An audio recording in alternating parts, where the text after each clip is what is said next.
If you can't sell, forget it. You've got to be able to sell, whether you're selling yourself, whether you're selling what you do. You've got to be able to sell. And, we speak to clients about the 3 core functions of a business: sales, operations, and finance. Mm-hmm. And our advice to them is get yourself out of the day-to-day operations, because that's not where you should be. Gordie, welcome to the Director First podcast. Thank you. I'm really grateful that you've come down to have a natter with us. So, for those that are watching that don't know who Gordie Smythe is, could you tell us a little bit about who you are, how you got into accounting, and your other business interests? Of course, yeah. I actually did an accounting degree at UCLan, so I'm a Preston lad.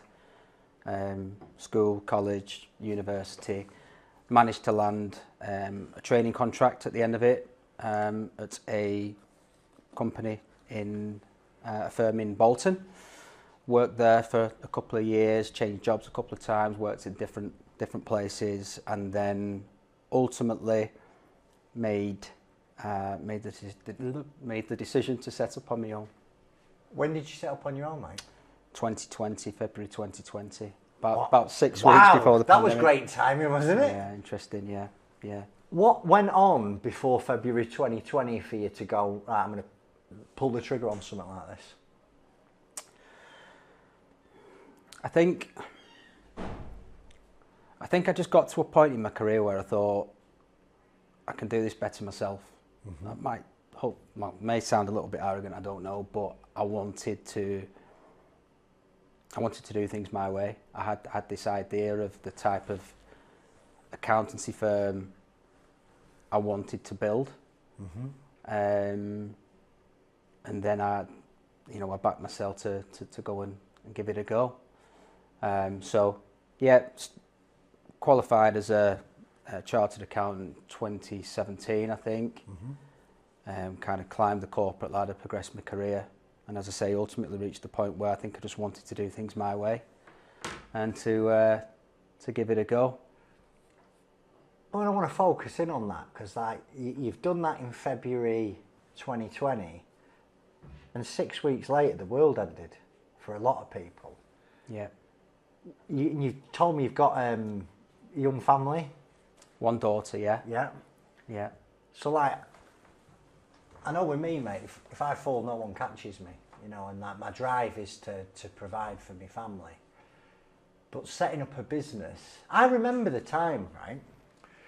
And we've been doing this a few years. And at that time, God, I wish it were like that now. I think my running costs were about $6,000 a week, something like that. And I had I looked in my bank and I had 6 weeks running costs when the country got locked down. And for insolvency, the best advice for anyone during that period, because you had loads of people ring you, was do nothing. Do nothing and let's see what happens. And the problem with doing nothing and seeing what happens is we didn't build. I don't know how we got through to the September, but it were awful, mate. Yeah. What happened for you? Well, it's a funny one really, because I kind of budgeted on a kind of worst case scenario basis for slow growth in that first year. So I saved up prior to putting my notice in at work, had a pot of money there, and was loosely working on, I'll give this 2 years. And if it doesn't work out, then, I've got my qualification, I'll go and get a job somewhere with my tail between my legs, So I'd kind of already, before there was any notion of the pandemic and what was going to come, I'd already kind of stripped everything back in my personal life and kind of got it in my head that I was going to have 12 months where I couldn't do anything, I couldn't go out, I'd have no spare money, I could pay my mortgage, pay the bills, look after the family, that was that. So the first year was slow, very, very slow, but I was already prepared for that, if that makes sense. I was able to do, and when I say slow, like, flower accounting year one, I think we did I did, because it was just me then, about 35k revenue not profit, that's revenue. So I've kind of spent, I don't know, 10 years or so climbing the ladder, getting into a position where, you know, I was on a decent wage, decent package, all the rest of it, and come away from that, set up on my own. And I'm reliant on savings essentially. Yeah. You know, I was marginally profitable in that first year, but I mean, it was nowhere near a market rate salary. You know, as I say, 35 grand top line, not bottom line. What would have happened, you know, how quickly would I have grown in that first year had it not been for the pandemic? I'll never know. I don't know. What I do know is that I put so much work in that year. I burnt the candle at both ends. Yeah. I did a lot of work without billing for it, which is, you know, something I preach about to clients. You know, these days, you know, post pandemic, you know, make sure that you're charging for the work that you're doing. You're a business, but obviously circumstances at that time, there were a lot of people coming to me. A lot of accountants were completely overwhelmed because it was hard work making sense of the world at that point and all the different kind of support that was available, and people were panicking. So I was really busy. It just didn't translate into pound notes in that first year. Progress on to year two, or move into year two, and then things started to really build quite quickly. I think, like for me, I think we're always living, our results today are on past efforts. Make your own luck, something I say a lot. You've got to make your own luck. Yeah, and like similar for me, like I remember those months, no one knew what was going on. We started to make videos on Facebook that everyone in our industry laughed at.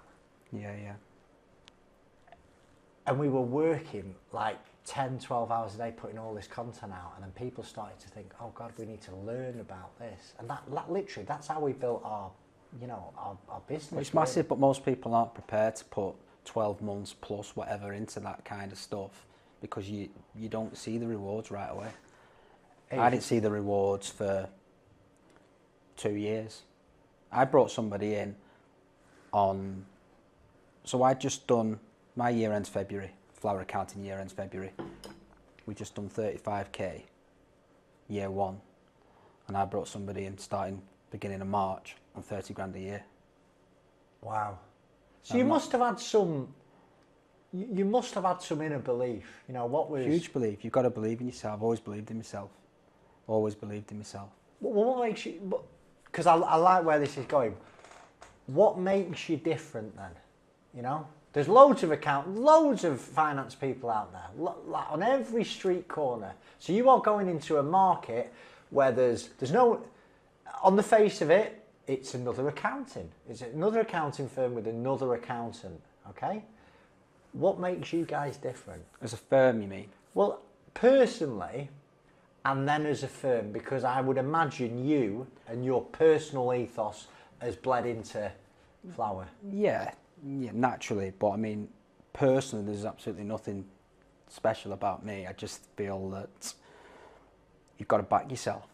You know, I've worked with a lot of really successful people over the years, people far more successful than me, and I've never come away thinking they're anything exceptional, special. They've just got a belief and a desire to make things happen, and a work ethic. So on a personal level, absolutely nothing special. You've just got to work hard, and you've got to believe in yourself.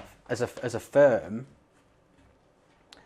it was pretty easy, because a lot of the profession's still stuck in the dark ages. Yeah. So to find an edge was quite easy.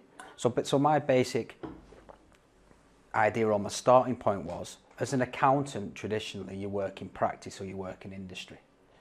So you work in practice and you'll do the year-end accounts, you'll do the tax returns, the VAT returns, you'll do the compliance, you'll be compliance focused, and you'll do what needs to be done to keep the taxman happy, to keep company's house filings in order, etc. And that's about it. Yeah. I'm generalising, forgive me, but you know, as No, a crude rule of thumb. Or you work in industry, where you'll work within a larger business, larger company, larger organisation, and you'll be the management accountant, or you'll hold you'll have a role within the finance function of that business. You know, and you'll sit there and you'll go in day to day. And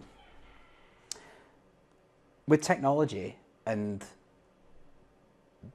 technology's evolving all the time, but all of a sudden, cloud accounting, you can jump on Teams and be in a meeting with somebody anywhere in the world. I had this idea that there was a third way. So rather than it being practice or industry, to sit somewhere in between the two and say, well, okay, we want to be an extension of your team. You know, we want to give you that fractional finance team that you need. There's a lot of talk these days about fractional finance directors and the like. But it's about being more than that traditional accountant, doing more than that traditional accountant, without them needing the costs that come with full-time on payroll employees. So that was my starting point, really. That we can leverage the technology here. You know, we use Xero in our firm, but there's cloud accounting that's been kicking around forever now. There's nothing new there. But done right, we should have access to real-time data, real-time information. Should have an up-to-date financial position at all times, give or take. And then the ability, just on our phone or whatever, to jump into a meeting. You don't need to be, you're not geography makes no odds, does it? You know, we've got clients the length and breadth of the country. You can just jump on a Teams call with them. Pre-COVID, like, we would go out to see people.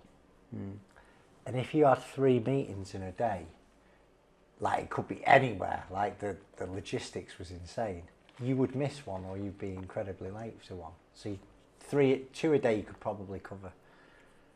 Like, we can be, I mean, our team's in there, we can be backed up inquiries from 8:30 in the morning till 5:30 at night, you know, 45 minutes in inquiry and move on to the next one. So there has been some, you know, the benefits to, you know, how the world's changed. I think a lot of what struck me about you, and I know the guy you work with as well, Scott, is you don't look like accountants. I mean, you've walked in here today. You don't look like an accountant. I like that. It makes me. Thanks, I think. Yeah. Yeah, well, I mean, it's a good point, isn't it? Because, you know, this idea of what an accountant should look like needs to change, and it will change. You know, and I hope that myself, Scott, Laurie, the rest of the team can play a small part in that. Laurie went down to London recently to a conference, speaking to a room full of accountants. Okay. And I saw a photo on LinkedIn, and he was sat there on a stool in his shorts and his earring in and with a mic, talking to a room full of accountants. Yeah. What's to say that that's not what an accountant should look like? You know, so I know what you're saying. I take your point, but that's helped us as a firm. It's helped we us stand out because you gain an edge. You stand out by well, just being yourself. Me. It's just me. Yeah. I've done a podcast with a chap called Carl Reeder, and Carl is he's quite a high-profile accountant. No, he's involved at DNT, isn't he? What's DNT? What's it called? Is it Dennis and Turnbull? It was originally until they rebranded. I think the franchise specialist. Yeah. That's Carl. Yeah, so Carl's like Southend fan. Shorts. He's the same shorts, tattoos. Yeah. So I interviewed Carl. I think it went out a week or so ago, and that's what stood out to me about Carl as well, is because he spoke differently. It's like, I think a lot of times in business, I've been in business, you know, a while. I'm 42 now. I think a lot of people you meet are really inauthentic. It's like, you know, it's either the salesman or they're not interested. I don't know, that there's just that. This is a better way to do business, isn't it? It's like, I know me being me, it will put off certain people. Yeah. But they're never going to spend money with me anyway, are they? You know what I mean? I might as well find the people that... Well, I turn up to meetings with prospects, not so much these days because Scott and Laurie, the team, do that, but they're the same. They turn up and they're dressed in a pair of jeans, chinos, whatever, and a polo shirt. Perhaps for some people they'll be put off by that. Yeah. You know, but they're not for us, because actually anybody can put on fancy suit, can't they? And I've known a lot of accountants over the years that can pull off a fancy suit, but they're not particularly good accountants. So what does it mean? It means no, does it? So yeah, I think one of our values as a firm is be human, just be ourselves. Yeah. And some will, some won't. So what? I love that saying. My background was call centres, and I used to shout at people, you know, you've got to get on to next, haven't you? You'll find people that... I think... So when I started this, we would drive to bloody Reading for a £4,000 job. Because like, we were just like, fucking hell, we might have a job down here, you know, someone's going to spend money, well, brilliant. And I think you've got to go through that. I think you've got to go through that... I think Gary Vee calls it eating shit. You know, just doing as much as you can, and eventually you get to a point where you know who your client is. I know who my ideal client is. Yeah. And if I get any red flags that they're not, I get it a lot where people will ring me and start telling me about what they should be doing, and I'm like, why have you called me, mate? Yeah. Why have you called? Because what you're saying is wrong. Get off the phone ASAP. Yeah. Move on. Yeah, no, 100%. I mean, our ideal clients evolved as we've evolved as a firm. Like I said, in that first year, you know, that was me in my spare bedroom. My notice had gone in. I finished work on the Friday. On the Monday, I'm sat there in my spare bedroom, formed the company. I'm like, right, where do I go from here? I think in that first month, I got one bill out for about 30 quid, you know. So clearly at that point, I wasn't in a position to go after some of the ideal clients that we try and get in front of now. But it's funny as well, because like attracts like. So when I was just starting out, we seemed to get a lot of traction with startup businesses, naturally I feel. And then all of a sudden we started to move, we started to grow, we started to scale, bring on employees, and then we started to get noticed by other businesses that wanted to do the same thing. So I've got hair in my face. Not mine. No, I didn't want to say. So yeah, it's, and I think that's important, and I talk about it a lot with the team. I speak to clients about it. You've got to keep evolving. You've got to be progressive. That's another of our values. You know, when I set up the business, I came up with a set of values that I wanted to mean something. I just want to play lip service to a series of words that didn't particularly mean anything. But you've got to keep moving forward. You've got to keep trying to challenge what you're doing and how you're doing it, and seeking to be better all the time. And that's where we are now as a firm. At the beginning of year 6, or coming up to the end of Q1 in year 6, you know, we're holding the mirror up to each other and challenging everything that we're doing. It'd be very easy to go, well, we've had good growth, we've had success, if you like. Aren't we fantastic? Let's keep going, keep doing what we're doing. But that's very, very dangerous in business, as you'll know. So I mean, I can identify with that. It's like we've had a lot of growth these last few years, and like our year ends January, so by the end of quarter one, we'd done the revenue in quarter one this year that had taken us 7 months to do last year. So that was like, and obviously we have a bigger team now, and that's amazing, isn't it? And it was a shot. It really was. It was like, and you've got to take the time to enjoy that, but then I feel you've got to quite quickly then go, right, what's next? Well, this was the thing that I had. So like, we sort of, you know, and we're working away, and it's like this month, from a revenue, and our model is slightly different. You don't get the cash straight away. But from a revenue book point of view, like potentially this will be the biggest ever month that we've ever had. I think it's a sign to show actually, we do a really good job, but freaking it's brutal out there for small businesses. But where's the balance? Because I'm like, I went to London, 24-hour trip, and I'm on the train home yesterday, and I'm thinking, this is where it started. My thinking started I went on holiday at Easter, and I didn't have my phone on for like 7 days. So I start to think, That's good. That's good that you can do that. I've not got that in my locker at the minute. I do it once a year, right? And by the 7th day, I'm cold turkeying, and I have got a phone. I've got a bat phone that very few people will have the number. But I'm thinking, how can I improve this? And I've come back like a whirlwind, right, bang, bang, bang, bang, bang, bang, because I've had that space. Same happened yesterday. I'm on the train, the internet's not working, my phone's not working, I'm starting to think. And then I'm starting to look, because I think you can always find things to improve in business. You can always look at stuff and go, that could be better, that could be better. And I found myself, I've got off at Preston train station, and I'm driving back, and I'm on the phone, barking orders, going this, that and the other, well, why don't we do this? And I sort of caught myself and thought,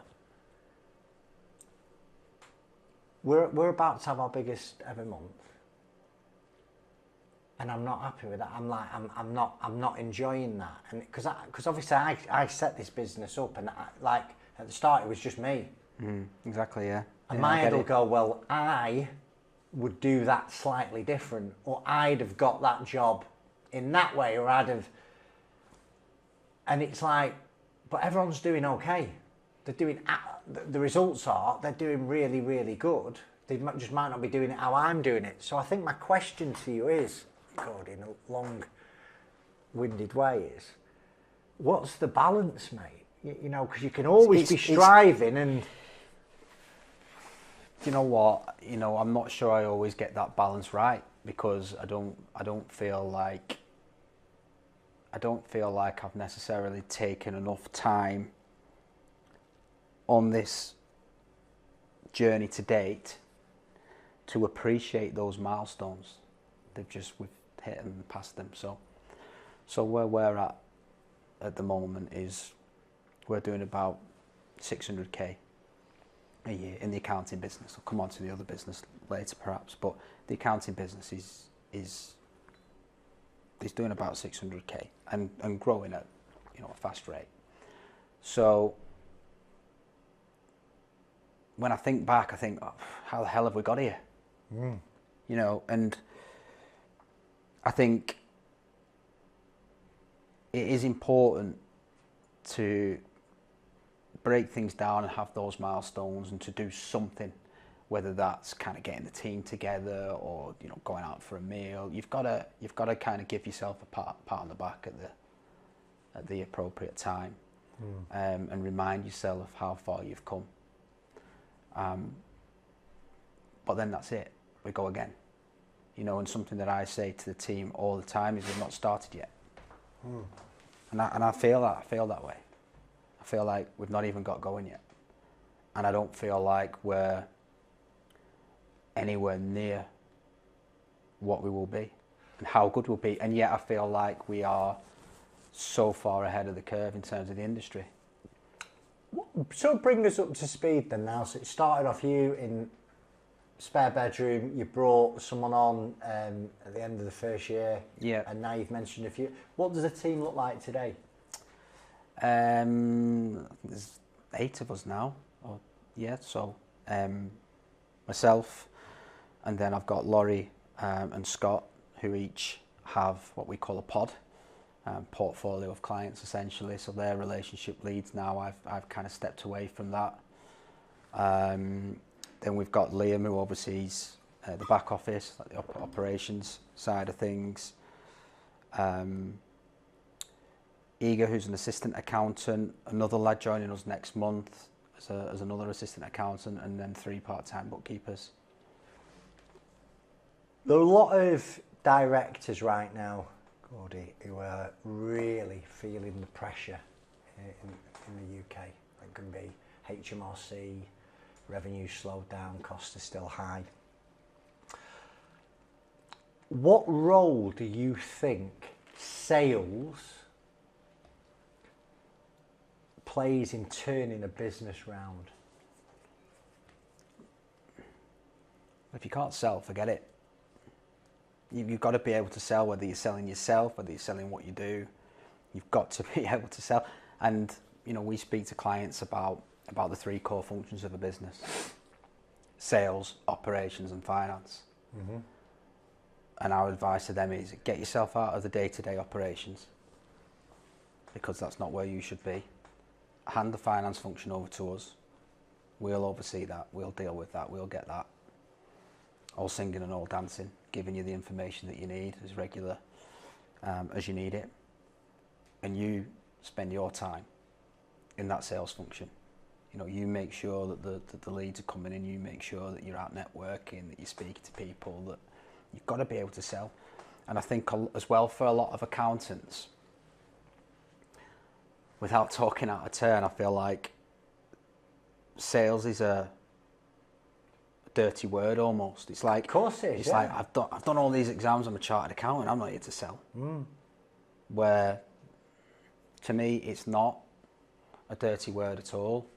We frame it as though we have an obligation, an ethical obligation to sell to our clients, because they might need management reports. They'll reach a size where they will need management reports. It's our obligation to sell those management reports to them. We have to tell them why they need them and not be embarrassed about the fact that we're going to charge for them. I had the conversation today with my team about this, and because like in our industry, sales is a really dirty word. We get,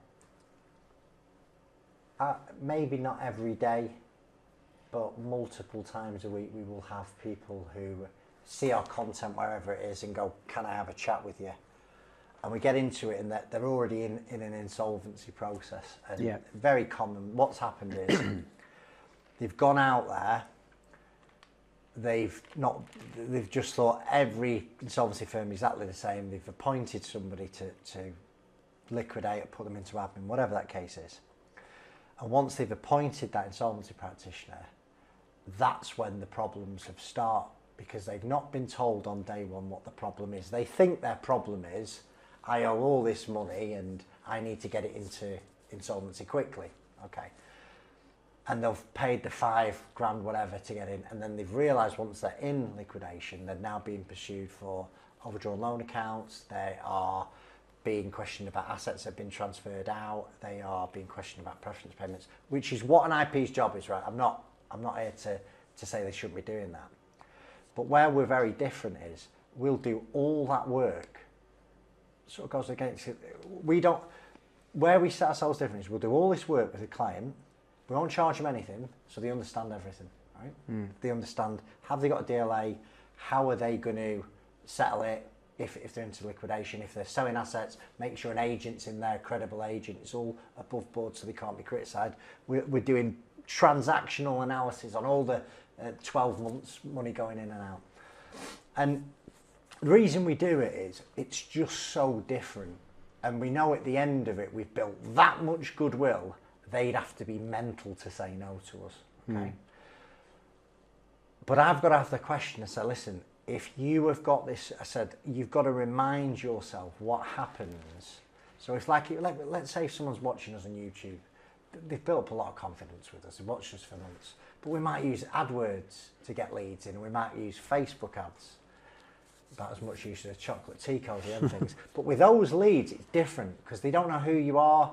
They've made an inquiry and they've made an inquiry everywhere else. Yeah, they're like unqualified, aren't they? Absolutely. And I'm like, you have got to put more effort in with that lead. You have got to go the extra mile. And I said, it's like, well, we don't want to come across salesy. I'm like, you don't have to come across salesy, but you have to leave that inquiry at the end of it that you've answered all their questions. Because guess what?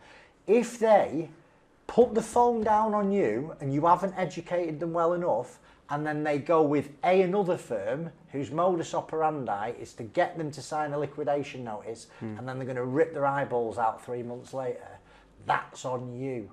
100%, yeah, you're right. People crave certainty. We talk about that a lot, you know, and it's about communicating in a way that's understandable and transparent. Really, really important, and should be common sense.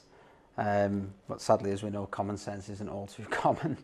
But yeah, no, I completely agree with everything you've said there. It's, if you believe in what you're doing, you know, if you believe in the service that you're providing, and I believe in it passionately, and my team believe in what we do and what we're about, Selling is just a conversation, isn't it? It's just Yeah. easy. Where it gets tricky is if you're going through the motions, if you've not got that passion there, if you don't really believe in what you're doing, if you're talking a load of shit, to be quite honest, that's just a different kettle of fish, isn't it? I think that's what people associate with sales. They associate with your second-hand The old car Swiss Tony dealer, car dealer, yeah. selling a lump of metal that's not going to run. That's not sales. Sales is just a conversation when you believe in something and you know you're good at it. And you've got to ask for the money, haven't you? You know, it's like actually asking that. Business. It's business, isn't it? Like, and we're quite open with clients about the fact. Look,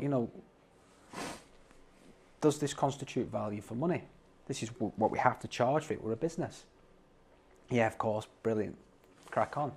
Well, you've touched on something there that I want to dive into, and that's wrongly business owners look at accountants, fractional FDs, bookkeepers. They're looking at it as an expense.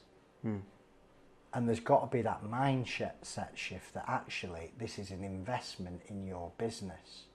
So for you, how do you go out there and to educate a business owner that actually what you're bringing isn't a cost, it's an investment that could, push the needle here, there and everywhere? Well, first and foremost, you've got to have the confidence to put it in those terms as you just have. We are not a cost, we're an investment. And then it's just about explaining what the finance function is in some cases. It's completely non-existent. Well, most of people think that getting year-end accounts that's it. They can run a business off year-end accounts. 100%, and for us, it's the educational piece around. I mean, you touched upon it before about saying, you don't look like an accountant. Well, there's also this idea of what an accountant does, and it does tend to be, they'll do my accounts at the end of the year. And all of a sudden we're coming along and we're going, well, we want a monthly meeting with you. We want to run through the P&L. We want to discuss the financial health of the business and bring up the balance sheet. We want to have a look at your cash cycle and revisit the cash flow forecast. And they're like, what is all of this stuff? Why have I never had this before? So there's an educational piece there, and that's underpinned by a confidence in what we do. Like, we're never going to sell something that somebody doesn't need, and our job is to oversee the finance function and evolve it and make sure that it matures in line with the rest of the business, because you'll have a business that's doing 50k, 100k, and then all of a sudden it's doing $1 million, 1.5 mil, and nothing's changed. They're still seeing their accountant once a year. It's crazy. So these things, when you sort of bring in that fractional FD, that in the middle part that you talked about, and I know this is how long is a piece of string, okay? But I've got to ask the question, because people watching it are going to want to know. How much would it cost to have somebody like you in a business? Where does it range from? Where does it range to? As a real crude rule of thumb, somewhere in the region of 1 to 5% should be the investment in the finance function in its entirety. 1 to 5% turnover. Okay. Yeah. Now there'll be some exceptions to that and quirks subject to the business model. Yeah. But that's kind of where we're seeing when we look at our clients, and we look at the ones that are growing and growing quite quickly. They're investing, not a fortune in the grand scheme of things, because it's all relative, isn't it? But there's a significant investment required to deliver what needs to be delivered, and naturally that investment will be greater the more complex the business. Again, that should stand to reason. So yeah, as a kind of crude rule of thumb, somewhere in that region. Of course, there'll be business models that doesn't sit well with your kind of really kind of high volume, low margin businesses. But I suppose they're not you're going for somebody there that's got enough throwing enough money out of the business to be able to afford you as well. Yeah, and you know, we're not cheap. We don't want to be cheap. Who wants cheap? You know, you know the stats. You know, most businesses sadly fail. Why? Why do most businesses sadly fail? Because there's no finance function there. Yeah. Listen, that is why. When I started to go, I want to start to interview people who I think will be able to help our viewers. Yeah. Because we do, say, 30 appointments a month. That's 30 insolvencies a month.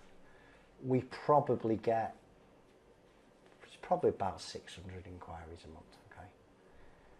When you dig into those inquiries, that's a good machine you've built there. A good funnel. Yeah. Oh, yeah. It's big tick for the sales function. Yeah. Listen, we're good at what we do. 100%. But there's patterns with them all. I mean, we have another show that we do, and we'll invite really brave directors to sort of share with us what went on, and you know, it's not for everybody.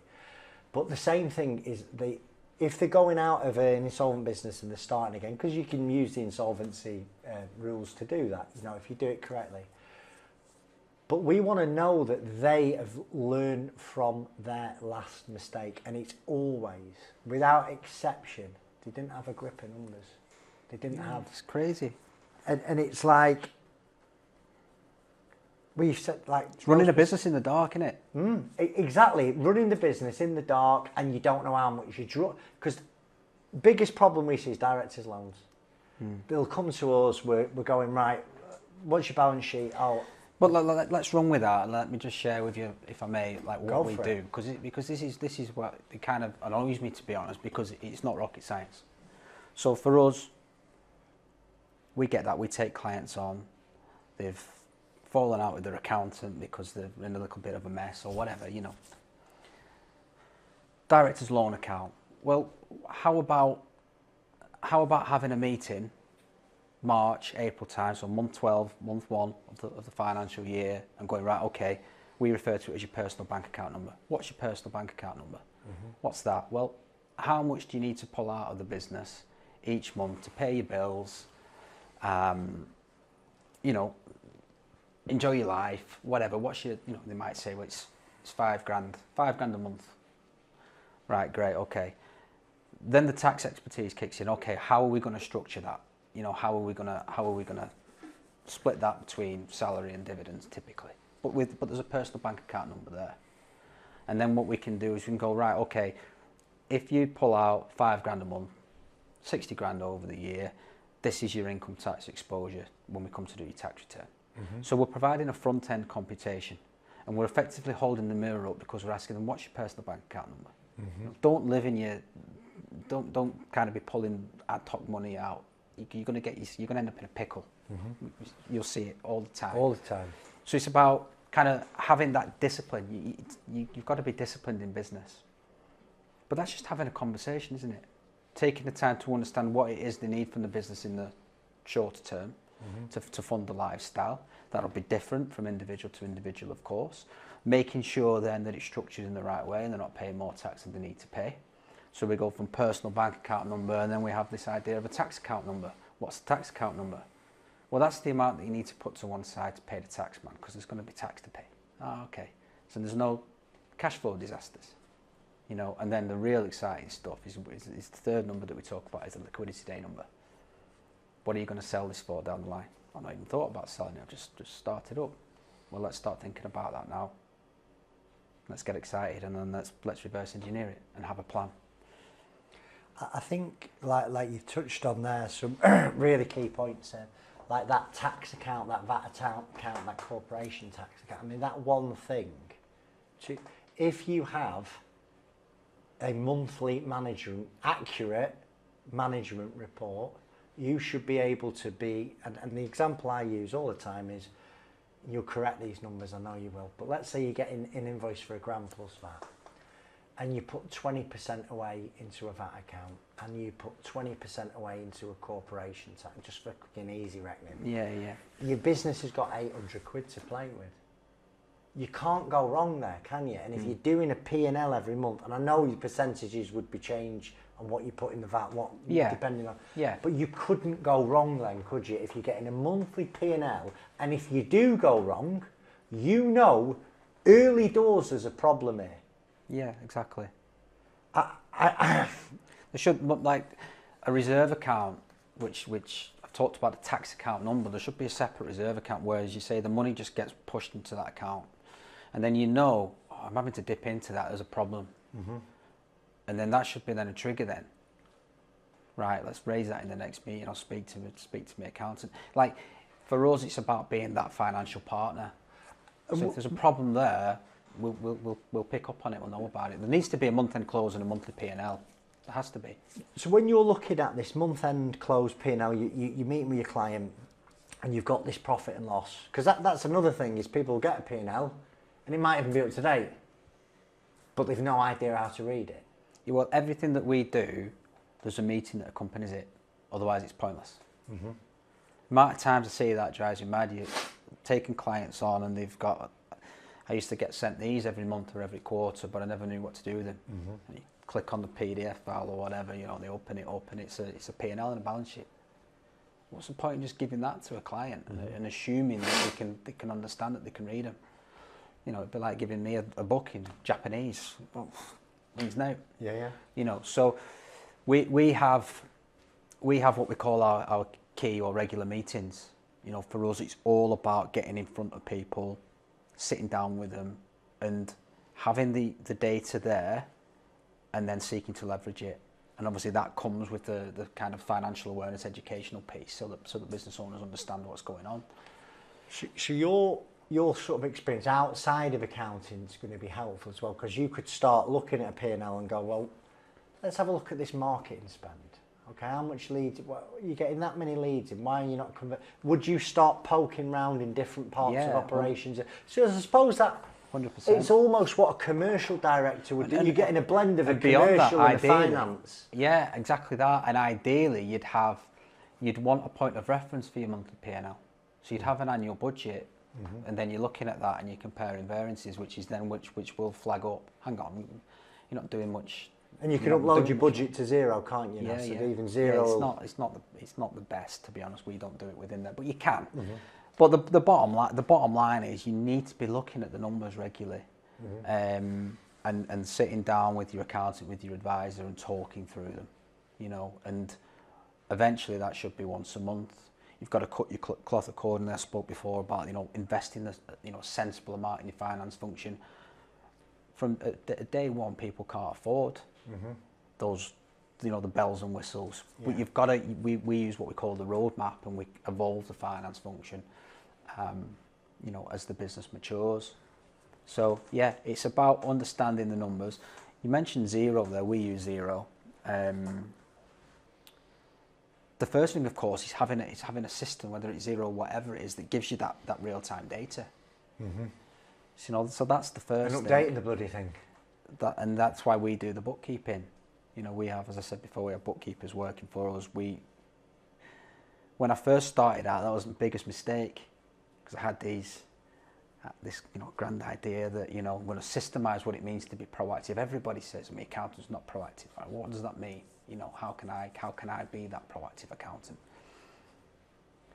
Right, we'll get them on Zero, we'll get them set up on Zero, and I'll get them this fantastic chart of accounts where we can get really granular with everything and really start to see kind of the wood from the trees. But I wasn't doing the bookkeeping. They was doing the bookkeeping, or they weren't doing the bookkeeping, or they were doing the bookkeeping, they're doing it wrong, and I was spending all of my time unpicking it. So quite quickly, I'm like, unless you've got an internal bookkeeper that is a proper bookkeeper, we do the bookkeeping. That's like part of our minimum service level, if you like, because we can't seek to rely on data that we can't trust the integrity of. It just doesn't make any sense. So yeah, really, really important that you've got access to quality, rich information, and then it's what you do with it. There has to be action on the back of it. Like you said, it's not enough to go, we're overspending on marketing against budget. Okay, carry on regardless. You know, there's got to be an element of kind of holding the mirror up, like what's going to change here. You know, there's got to be, are we on track or we're not on track? Yeah, we're on track, great, okay. Let's keep going. You know, we're not on track. What needs to change? I suppose, I mean, I'm the easiest person to bullshit in my business, because having someone external to actually ask tough questions, because I've had it before, that instance myself, let's say my cost of acquisition's gone up, or well, I really know that method doesn't work anymore, but it did do 6 months ago, and you sort of justify it in your own head why you're doing something. There needs to be external accountability. Has to be external accountability. Do you think that puts people off?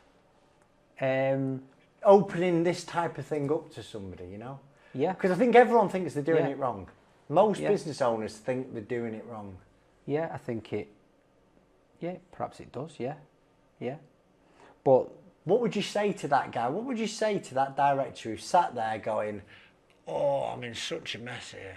I've got a good business. What do I, you know, what comfort can you give them? What can you be doing with them in the first... I sort of make a guarantee to someone is, if you speak to me, 99% of the time you'll feel better and you'll sleep better that night. But there must be people putting the phone off, getting someone like you guys in, because we get it, you know, I mean, I've had meetings in the past with people and they've got themselves into a bit of a mess for whatever reason. Like you say, it's not that they've not got a good business. It's just whatever's happened, and they've probably haven't had a decent and finance then function. Probably, yeah. And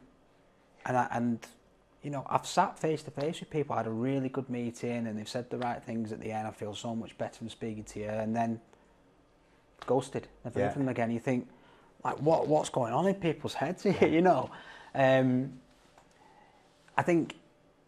don't know. I think you've got to be prepared to get a little bit vulnerable, haven't you? Like if numbers aren't your thing, they're not your thing. They're not That's meant to fine, be. isn't It's it? fine. It's cool. It's okay. You know. I think that's like, I've never been precious or uptight about the things I'm not so good at. I'm an accountant, so I like to think I'm good at the numbers side.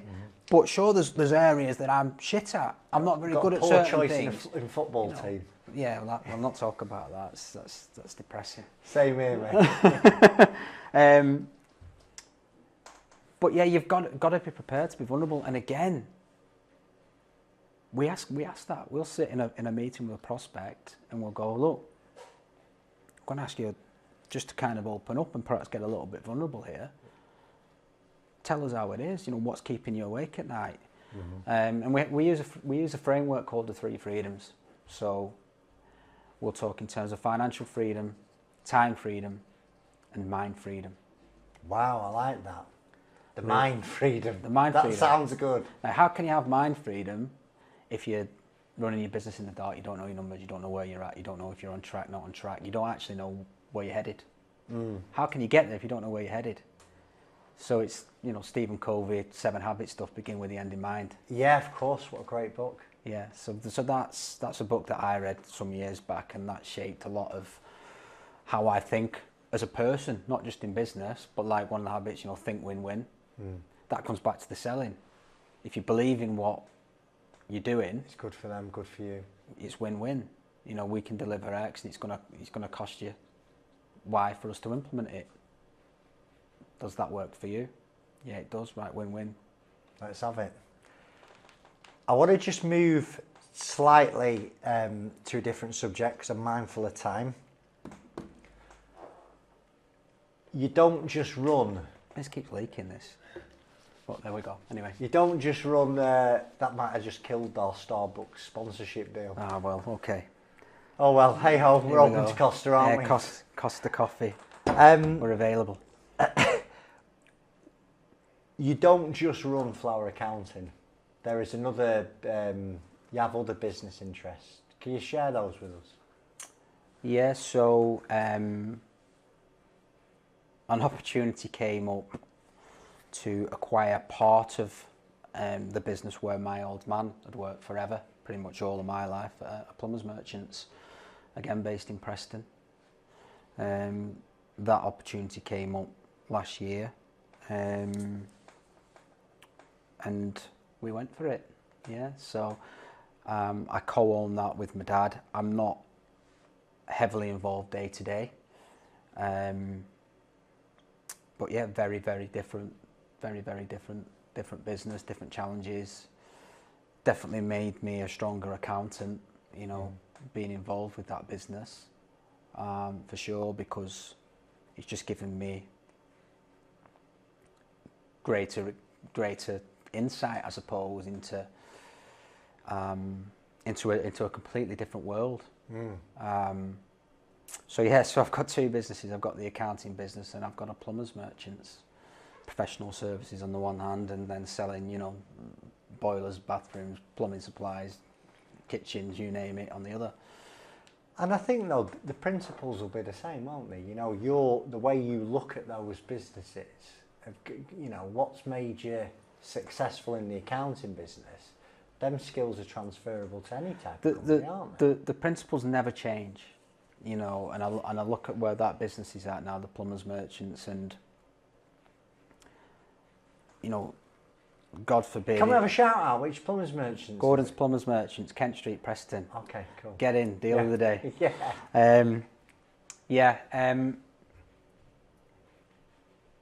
It's part of the journey, you know, and it's been a heck of a lot of work in that one.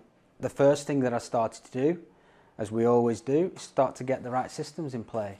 You know, they were very old school in how they were doing things. You know, send it to down to sending invoices out at the end of each month by post. Yeah. I was like, well, that's not happening. So straight away, brought in Xero, brought in Dext.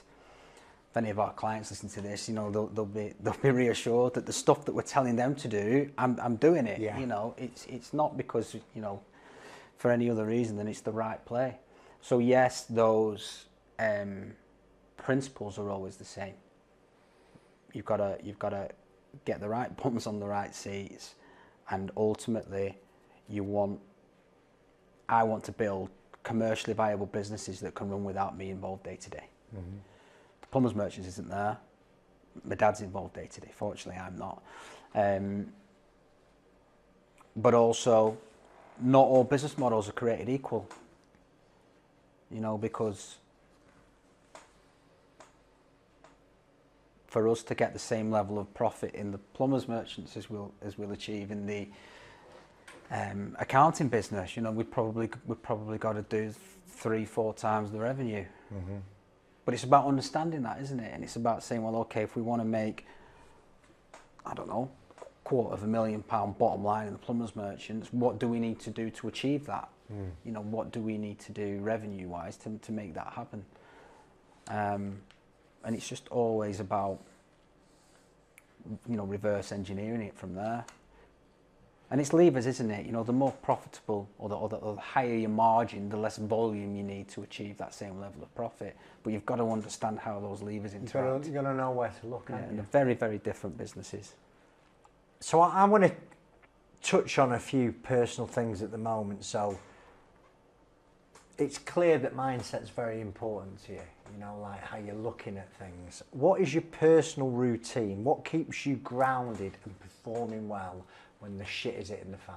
When Rome's burning and it's hectic, and that can be when it's going really well, you know what I mean? No, do you know what? It's so difficult because I feel like pre-Christmas, I think I'm pretty close to burning out. Pretty close to, wow, like all of a sudden there's too much going on here. You know, 2 businesses, stuff going on in my personal life. You know, it's life, isn't it? You know, yeah. I don't buy into this. You know, get up at 5 a.m. and go and have an ice bath and, you know, all this kind of silver bullet stuff. I just think you've got to look after yourself. You've got to know when your body's telling you to have a break. Yeah. And I felt like I'd done you know, 5 years graft, and then all of a sudden thinks, oh, I'm tired now. I get it. I'm really tired get now, it. you know. And that came with guilt, believe it or not. So I'm thinking, I can't be tired. I've got a team, you know. I've got things I want to do. Listen, I'm telling the team we haven't even got started yet. You know, I can't be tired. But then I thought, you know what? I mentioned the word before about being vulnerable, and it's something that we ask of prospects and clients alike. So I had to be vulnerable. You've got to practice what you preach. I sat down with my senior team. I was like, lads, I'm goosed. I need to just take a little bit of time just to slow down a little bit and give them the space to step up. And they've done that. So it's actually worked out quite well, because all of a sudden I was going, I don't want everything going through me. Let me, you know, I'm gonna go on holiday. I'm gonna have a couple of weeks off. What does downtime look like to you? I like to get away when I can. I like to get away and sit with a beer and ponder life. I follow Preston North End, as you know, sadly. And I've got a daughter, but my daughter's 15 this year, so she doesn't want to hang around with me. So, yeah, so not so much, not as heavy as it once was on the dad duties, I suppose. But you've not passed that terrible affliction of taking her to deep down, have you? I've tried it twice, and she's... Same here, mine just stonewalls me. No chance. Yeah, she said something very pertinent the first time I took her. She said, "Daddy, why do they keep kicking it up in the air?" I was like, well, they're not very good. They're really meant to keep it on the floor, you know. But I thought, there you go. Kids don't lie, do they? They don't, do they? Kids don't lie. So no, she's not into football, which is perhaps sad for me, but good for her. So there we are. I'm going to do a few quick fire questions to wrap this up. What is something most accountants won't say out loud but directors need to hear? What is something most accountants... Put me on the spot now.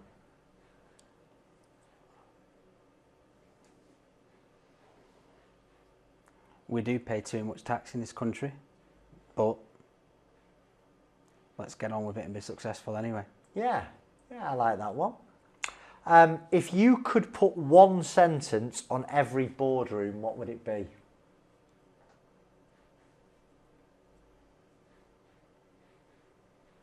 One sentence? God, you're really putting me on the spot here. Hey, we've had nearly an hour of you waxing lyrical, so... One sentence. Well, I'll share with you something that's always stuck with me.